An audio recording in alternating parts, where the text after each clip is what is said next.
안녕하세요. 오정혁 선생님입니다. 자, 오늘은 현대소설 7번째 시간으로 모래톱 이야기에 대해서 공부를 할 겁니다. 그러니까 여러분, 김정한의 모래톱 이야기입니다.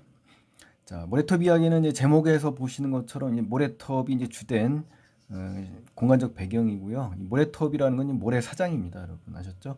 어느 조그만 섬에 있는 그러한 이야기입니다. 여러분. 자, 한번 출발해 보실까요? 자, 이제 건우 할아버지라는 인물이 나옵니다. 건우 할아버지. 그리고 윤춘삼 씨라는 인물이 나오죠. 그리고 이 사람들이 이제 뭐냐면 우리 조마의 섬, 우리 주요한 이 공간적 배경인 조마의 섬에 대한 관련된 이야기를 들려주는 겁니다. 그래서 언젠가 건우가 섬 이야기에 몇 가지 기막히는 일화가 붙은 것이다. 그러니까 무슨 말이냐면 기막히다는 얘기는요. 뭔가 그 말도 안 되는 그러한 그 사건이 있다는 얘기잖아요. 어떠한 사건인지 한번 찾아봅시다. 우리 조마의 섬 사람들은 자기 땅이 없는 사람들이요. 그러면서 어, 와서 처음부터 업기싸 뭐이 사투리입니다. 우리 경상도 사투리죠. 없었겠소만은 죄다 뺏겼다. 여기서 나온 거 보시면 아시겠지만 뺏겼다는 거죠. 이제 빼앗겼다는 거죠. 땅이 있었습니다만은 땅을 상실한 겁니다. 지금 조마의 섬 사람들이요. 그래서 옛날부터 이 고장 사람들이 젖줄같이 믿어오는 이 낙동강 물이 만들어준 우리 조마의 섬이다. 그러니까 원래부터 선조 때부터 우리의 땅이었다는 겁니다. 그런데 이제 건우 할아버지께서 처음부터 개탄조, 개탄이라는 건 뭔가 불평 불만에 그런 한탄조로 지금 말을 하고 있는 거거든요. 그러니까 굉장히 불만이 많은 겁니다. 현실의 상황에서. 아셨죠? 선조로부터 물려받은 땅이다. 그리고 자기들 것이라고 믿어오던 자기는 이제 조마의 섬 사람들이에요. 그래서 그 땅들이 어떻게 됐어요? 그 겨우 이제 철들락 말락할 무렵쯤에 벼랑간 느닷없이 외놈, 일본이죠. 일본 놈의 동척, 동양 척식 주식회사거든요. 그 명의로 둔갑을 했던 것이란다라고요. 이게 바로 이제 기막힌 이야기가 되겠네요. 그러니까 원래 우리의 땅이 지금 뭡니까? 외놈들의 땅으로 지금 둔갑을 한 겁니다, 여러분. 아셨죠? 이완용이라는 놈이 자 일제 강점기라는 걸 알 수가 있네요. 을사보호조약, 자 역사적인 사건이죠. 만들어 가지고 뭐 윤춘삼 씨의 퉁방울 같은 눈에는 증오의 빛, 여기서 이제 증오의 빛인데요. 이, 이 퉁방울은 이제 새로 만든 방울인 건데 여기서 중요한 건 증오라는 거죠. 증오, 그렇죠? 뭔가 그 증오의 빛이 이글거리기 시작했다. 그러니까 이제 굉장히 비판적인 그런 상황에 있는 겁니다. 현실에 대해서요. 1905년 또 을사년 겨울이 나왔죠. 이때는 어때요? 을사보호조약이 또 있네요. 그러니까 역사적인 사건들이 지금 이렇게 나오면서 섬의 이야기와 관련 지어서 지금 이야기가 지금 전달되고 있는 겁니다, 여러분. 그러면서 매국조약을 계기로 소위 조선 토지 사업이라는 것이 전국적으로 실시되었던 일이라든가 그 이태 후에 2년 후라는 얘기입니다. 정미년에 가서는 또 한국 정부는 시정 개선에 관한 통감의 지도를 수할사 명령을 받아야 된다는 얘기입니다. 치욕적인 조목으로 한일 신협약, 그렇죠? 한일 신협약 이러한 것들이 뭐냐면은요, 우리 그 역사적인 어떤 사실 내지 사건이 지금 지시된 거 아닙니까? 그리고 이러한 역사적 사건이 나오면서 이런 배경 하에서 조마의 섬 사람들의 땅이 빼앗기는 겁니다, 여러분. 아셨죠? 더욱 그 사업을 강행하고 역돈토의 대부분과 산림 원야들을 모조리 국유로 편입시켰다. 자, 여기서 중요한 건 뭡니까?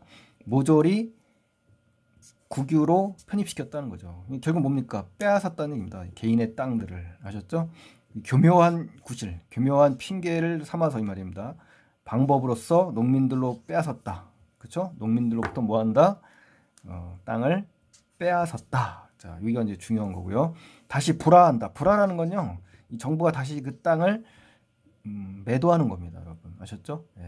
그런 식으로 해서 동양 척식회사라든가 일본인 수중에 그대로 소유권을 넘겼다는 겁니다. 그러니까 이러한 회계망측한 처사들이, 이러한 일들이 문득 내 머릿속에도 떠올랐다. 여기서 나라는 거는요, 서술자입니다. 서술자. 1인칭 서술자가 등장하면서 사건을 주로 어떻습니까? 객관적으로 그대로 있는 그대로 사실에 입각해서 관찰하는 1인칭 관찰자 시점입니다, 여러분. 아셨죠?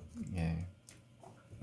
죽일 놈들. 자, 이거 보세요. 이제 비속어가 나왔죠. 죽일 놈들이라는 거는 굉장히 그 극단적이면서 단적인 그 비판과 어떤 그 원한, 또 원망 이런 거지 않습니까? 그렇죠? 예. 땅을 빼앗은 사람들이죠. 근데 건호 할아버지는 그렇게 해서 다시 국회의원이라든가, 다음은 하천부지에 매립 허가를 얻은 유력자라든가. 그러니까 이제 이런 권력자와 유력자에게 땅을 지금 계속적으로 연속적으로 지금 빼앗기는 그런 상황에 있는 겁니다. 이런 식으로 소유자가 둔갑되었다. 이런 사연들을 쭉 들먹였다. 이런 걸로 봐서 조마이 섬의 소유권이 계속 역사적으로 어떻습니까? 계속 지속적으로 상실되고 있죠. 상실되고 빼앗기고 그러한 아픔을 갖고 있는 그러한 그 섬의 사람들의 모습을 볼 수가 있습니다, 여러분.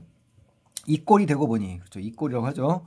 선조 때부터 둑을 만들고 물과 싸워가며 살아온 우리들은 대관절 우찌되는 기요 하면서 굉장히 그 원한 또는 어떤 한탄을 하는 장면입니다, 여러분. 아셨죠? 그의 꺽꺽한 목소리에는 건우가 지각을 하고 꾸중을 듣던 날 나리빼 통학생입니다 라고 하면서 하던 때 그 무엇인가를 저주하듯 한 감정이 꿈틀거리고 있는 것만 같았다. 이건 뭐냐면 이제 서술자인 나가 이제 선생님인데 건우의 이제 담임선생님입니다. 이제 선생님인데 이제 지각하던 건우가 이런 대화를 나눴을 때 느낌을 지금 이야기하는 겁니다, 여러분. 아셨죠? 자, 얼마나 그들의 땅에 대한 원한이 컸던가를, 그렇죠? 가히 짐작할 수 있었다라고 하지 않습니까? 그러니까 이제 여기 나오는 그 나는 선생님인데 그 선생님이 조마이 섬 사람들의 어떤 원한을 짐작한다는 것은 뭡니까? 뭔가 그 사람들의 감정에 공감한다는 얘기입니다. 아셨죠? 예. 그리고 부슬비가 계속 광풍에 흩날리고 있었다. 사나운 바람에 흩날리고 있었다. 얼핏 홍적기라는 건 이제 지구가 탄생하면서 세상이 다 얼어붙은 시기라고 합니다. 그래서 빙하기라고 생각하면 되겠네요. 연상케 하는 이 몽롱한 안개잎이 속이라. 그만큼 이제 절망적이라는 거죠. 이 상황이 어디가 어딘지 분별할 방법이 없을 정도로 앞이 캄캄하다는 얘기네요. 그렇죠? 건운의 집은 벌써 홍수에 잠기지는 않았을까? 이제 하면서 사민생의 입장으로서 어떻습니까? 걱정, 그렇죠? 걱정하는 마음이 담겨 있네요. 불안한 그리고 불길한 예감이 자꾸 들었다. 그리고 물이 이 정도로 불어나면 건너편 조마의 섬께서는 어찌 되지요? 라고 하면서 너무나 걱정되고 불안한 마음이 담겨 있네요. 생면부지, 그러니까 처음 태어나서 처음 보는 사람들, 모르는 사람들인데 이 점낫펫이라는 건요. 이 점낫이라는 건 이제 자그마한 낫이고요. 이 펫이라는 것은 이제 물인데요. 이 홍수가 나면 그 물건을 건지려고 하는 그런 패거리들을 얘기하는 겁니다, 여러분. 그래서 불쑥 묻기까지 하였다. 조마이 섬 그러면서 이제 점납패들이 지금 물어보는 겁니다. 그래서 돼지 새끼를 안아내겠다던 키다리가, 자, 키다리라는 인물이 나왔네요. 인물. 그래서 키다리라는 인물입니다. 나를 흘끗 쳐다보더니 맹지면에서는 땅이 조금 높은 편이라 하지만 물이 이래 부르면 마찬가지지요. 만약 어제 그런 소동이 안 일어났다면 무슨 밤새 무슨 탈이 났을지도 모를게요. 그런 소동은 이제 앞으로 뒤에 나오겠지만요. 이 그런 소동의 의미는 이제 뚝을 허무는 겁니다. 이제 갈바스의 영감이라고 나오거든요. 건우 할아버지인데 뚝을 허물게 되는 일을 얘기하는 겁니다. 아셨죠? 예. 그래서 그렇지 않았으면 홍수가 나서 마을 사람들이 위기에 처할 뻔했거든요. 아셨죠? 예. 그거는 뒤에서 확인하시면 되니까요. 요 근거는 뒤에 있습니다, 여러분. 어제 무슨 일이라도 있었던가요? 라고 이제 선생님이 직접 묻는 겁니다. 지금 누구한테요? 키다리한테요. 예. 나는 신경이 베란간 딴 곳으로 쓸렸다. 이따뿐입니까? 문딩이 쫓아날 때보다는 덜했겠지만 매립인가 뭔가 한답시고 밀가루만 잔뜩 띄어 쳐먹고, 그러니까 이제 밀가루만 잔뜩 띄어 쳐먹었다는 것은 이제 착복했다는 의미로 해석하시면 될 것 같고요. 그저 눈가림으로 해놓은 뚝, 그러니까 눈가림을 했으니까 되게 엉망으로 해놓은 겁니다. 부실하게 뚝을 설치를 한 겁니다. 그러니까 여기서 당시에 그 부조리한 부패한 면모를 볼 수가 있는 거죠. 그렇죠? 예. 섬 사람들이 막 대들어서 파헤쳐버리고 본래대로 물길을 터놨으니까 망정이라는 얘기입니다. 그리 안 했으면 탈이 났다는 얘기죠. 그렇죠? 예. 큰일 날 뻔했죠. 이제 만약에 홍수가 나면 그 섬 사람들은 고립돼서 생명이 위태로운 그런 상황이거든요. 그래서 키다리는 혼자서 신을 내가며 떠들었다. 쓸데없는 소리 말게 괜히 혼날랐고 하면서 그러니까 당시에 이제 이러한 대화를 하면 안 됐었다는 건 좀 금기시했다는 거죠. 이러한 그렇죠? 자유로운 어떤 그 언론이라든가 이러한 대화를 막는 걸로 봐서 당시에 조금 억압된 사회였다는 걸 알 수가 있습니다. 그렇죠? 곁에 있던 누가요? 약삭빠른 얼굴에 사내. 그렇죠? 이름이 나오지 않고 여기서는 외형을 갖다가 생면부지의 사람들이니까 그렇겠죠. 이렇게 불쑥 쏘아붙이더니 마침 저만큼 내려서 널빤지기를 향해 잽싸게 점낫을 던졌다. 그러나 걸리지 않았다. 그렇게 허탕을 친 게 마치 이쪽의 잘못이라 되는 듯 이쪽은 이제 서술자 납니다. 그래서 조마의 섬에 누가 있어라고 이제 퉁명스럽게 지금 이야기하잖아요. 그렇죠? 건우란 학생이 있습니다라고 하면서 나는 일부러 학생 이름까지 대보았다. 약삭바른 눈초리가 다시 물고기만 쏘아보고 말이 없으니까 또 키다리가 그 아이 아베가 누군지 이제 아버지가 누구냐라고 이제 물어봤습니다. 그랬더니 아버지 이름은 잘 모르겠고 별명이 갈바스 영감이라고 합니다. 자, 우리의 주인공 갈바스 영감입니다. 갈바스 영감은 건우의 할아버지입니다. 할아버지. 나는 건우 할아버지 이름이 얼른 생각나지 않아서 그렇게 이제 별명을 불렀다라고 하잖아요. 그렇죠? 그러면서 키다리는 점낫대를 세워 들더니 좋은 노인이라고 이제 이야기하네요. 그러니까 이제 긍정적으로 이제 이 갈바스 영감이 이 동네에서 인식이 된 겁니다, 여러분. 그 조마의 섬의 인물 아인기요. 인물이라는 얘기는요.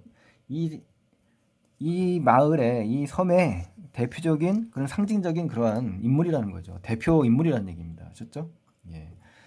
어제 아침 이곳을 지나게 갔는데 그 뒤 대강 내가 알아봤더니 가고 난 뒤 얼마 안 돼서 그 일이 나왔다. 그 일이라는 건 바로 뚝을 허물고 유력자의 한 지도자를 강물 속에 밀어서 빠뜨려 버리는 일이거든요. 뒤에 나오는 이야기인데 미리 얘기했습니다만은 우선은 이제 그 일이라는 거는 갈바스 영감의 뚝을 허물어서 마을 사람들 구해내는 그런 일들을 얘기하는 겁니다, 여러분. 말머리가 어느덧 자기들끼리로 돌아갔다. 그때 마침 판잡집 용마루 비슷한 길다란 나무가 잠겼다 떴다 하며 떠내려가자 조금 떨어진 신신바위 짬에서 벼랑간 쬐깐 쪽배 하나가 손살같이 나타나더니 기어코 그놈에게 달라붙어서 한참 파도와 싸우며 흐르다가 마침내 저 아래쪽 기슭에 용케 밀었다 붙였다. 그러니까 이건 뭐냐면요. 이 점납패들이 이 물건을 건져내려고 하는 그런 삶의 모습을 보여주는 겁니다. 그러니까 이 당시에 이제 삶이 너무나 가난하지 않습니까? 이 섬에서 이 가난한 삶인데 이 열악하고 가난한 이 삶이 얼마나 절실하게 이러한 행동 굉장히 위험하지 않습니까? 목숨을 담보로 지금 파도와 싸우면서 물건을 건지고 있지 않습니까? 그러니까 열악한 삶이 이 당시에는 일반화되어 있다는 것을 간접적으로 보여주는 그러한 행동들이라고 볼 수가 있습니다, 여러분. 내가 이제 박수를 치기보다는 모두 숨을 죽이고 바라보기만 했다. 그러니까 이제 사람들이 이제 박수를 치기보다는 이제 어때요? 숨을 죽이고 봤다. 그건 그만큼 뭐냐니까 굉장히 위험하다. 그렇죠? 위험하고 목숨을 담보로 지금 물건을 잡는 장면이기 때문에 굉장히 어떤 참혹하죠. 어떻게 보면요. 굉장히 용감하다기보다 처참한 광경이다. 그렇죠? 처참한 그런 모습이다라고 내가 이렇게 판단한 겁니다, 여러분. 나는 거기서 누구에게도 보장을 받지 못한 절박한 거죠. 한 표의 값어치로서가 아니라 다만 살기 위해서. 자, 이거 뭐예요? 결국 생존을 위해서 스스로 죽음을 무릅쓰고 부질없이 그것을 경계하거나 방해하는 힘. 이게 뭡니까? 부당한 권력이죠. 부당한 권력. 그러니까 이러한 부당한 권력과 물리쳐야 되겠죠. 맞서서 싸워서. 그래서 오히려 목숨 그 자체, 생명을 연장할 수 있는 산 증거인 것처럼 느껴졌다는 겁니다. 이 B에서는 이러한 점납회의 행동을 보고 내가 판단하는 겁니다. 여러분. 아셨죠? 그래서 갈바스 영감이나 송아지 빨갱이도 그냥 있지는 않았으리라. 그러니까 이제 송아지 빨갱이라는 사람은 또 윤춘삼 노인이라고 있지 않습니까? 우리 윤춘삼 맨 앞에 페이지에 윤춘삼 씨가 나오긴 하는데요.